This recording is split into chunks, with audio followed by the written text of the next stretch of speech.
Is it okay for your doctor to intentionally hurt you?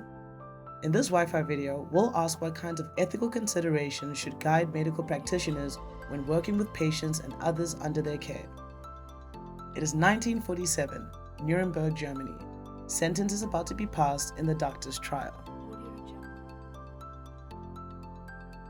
23 German medical doctors and administrators have been charged with murders, tortures, and other atrocities committed in the name of medical science between 1939 and 1945.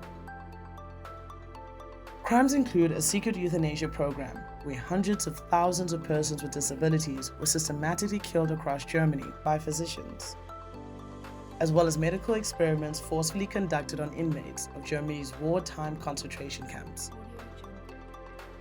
16 are found guilty. 16 people intricately involved in the medical profession are found guilty of committing mass murder, torture, and other atrocities. And so, we're all healthcare practitioners. So what ethical lessons can we learn from this case as applied to our work as clinicians or medical researchers? That's an easy one, pipes up the local GP. An important principle of bioethics is the principle of non-maleficence. One ought to avoid doing harm. Members of the healthcare profession ought to avoid doing harm to those in their care, both in their clinical practice and when conducting medical research. Those doctors did no such thing. But is it that simple? Jo's a dentist, and after this class she's going to extract some wisdom teeth that will cause major problems if they stay in. It's a standard procedure, but it does involve actively creating a wound that might get infected. If all that matters is avoiding doing harm, thinks Jo, then I shouldn't do the procedure at all, even though it will ultimately help the patient. But that can't be right. My job is to help people. As healthcare professionals, Jo explained to the class, we ought to help and not just avoid doing harm. In fact, another important bioethical principle is the principle of beneficence. According to this principle, one ought to take positive steps to prevent or remove harm and to promote good. This principle captures the values of the very heart of our profession, where we look out for the overall best interests of those under our care. Perhaps this is where the German doctors went wrong. While the doctors certainly cause immense harm, maybe their failure specifically as doctors was more a failure to promote goods like health and well-being, especially for the very people under their care. But wait, cuts in a world-famous oncologist, sometimes promoting good may require causing quite extreme harm. When my patients undergo chemotherapy for their cancer, they can experience severe side effects. Now, I think that the potentially miraculous results I get from my patients can justify even something as harmful as chemotherapy. But couldn't the German doctors have used the same logic to justify their horrific actions?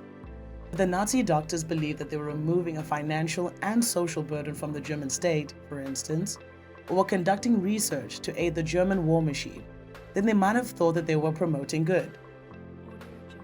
Okay, they were obviously terrible goals, and there's little reason to think that anything good came out of the euthanasia program and research anyway. But imagine if it had. Some of their research was on immunization of diseases like malaria that are still rife today. If they had succeeded, wouldn't they have done something good for the whole world even?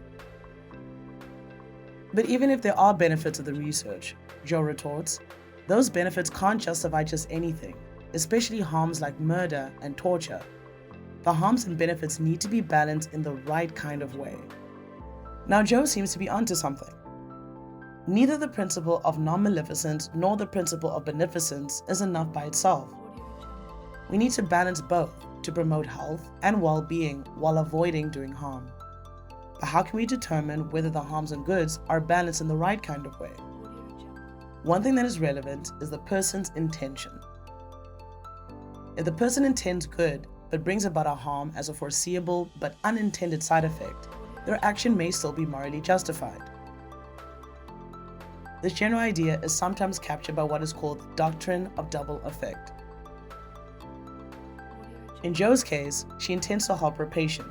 She'll reach this end by removing the wisdom teeth, but a side effect is that she will create a new and painful wound. The painful wound, while foreseen, is just a side effect, and Jo will avoid it as much as she can. such as by using anesthetics and prescribing antibiotics to ward off infection. The wound will also heal while the good effects will last. So, Joe concludes, her actions on balance can be morally permissible, at least in this case. But let's return to those German doctors. Could they have intended to be good where the harm may have just been a side effect? The evidence suggests otherwise. Their intentions were in fact to cause harm as an actual means to their ends. As the prosecution argued in the doctor's trial, the objective of the doctors had not been how to rescue or to cure, but how to destroy and kill. By focusing on intentions, the doctrine of double effect allows us to distinguish between Joe's right way of balancing benefits and harms from the doctor's bad way of doing so. But is it all that went wrong? Let's imagine another set of doctors committed exactly the same atrocities, but that, unlike the German doctors, they really did intend to rescue and cure, and even succeeded in developing a highly effective and accessible immunization of malaria. Given this immensely beneficial payoff, and the doctor's apparently good intentions, could the same atrocities now be justified? The answer is still no. Why? Well, on top of balancing the principles of non-maleficence and beneficence, there are other ethical considerations that need to be taken into account when determining what ethical healthcare practice and research looks like. Considerations such as the importance of respecting autonomy. This requires respecting someone's choices about what to do and not forcing them into doing things that they don't want to do. So, independent of intentions and outcomes, the second set of doctors would still be murdering people under their care and forcing or coercing others to be part of their experiments. They would be failing to respect autonomy. As Jo heads back to her clinic, her patient calls. After getting a second opinion and thinking it over, he's decided to keep his wisdom teeth. With the class discussion in mind, Jo relents. Okay, I think it's a mistake, but I respect your choice.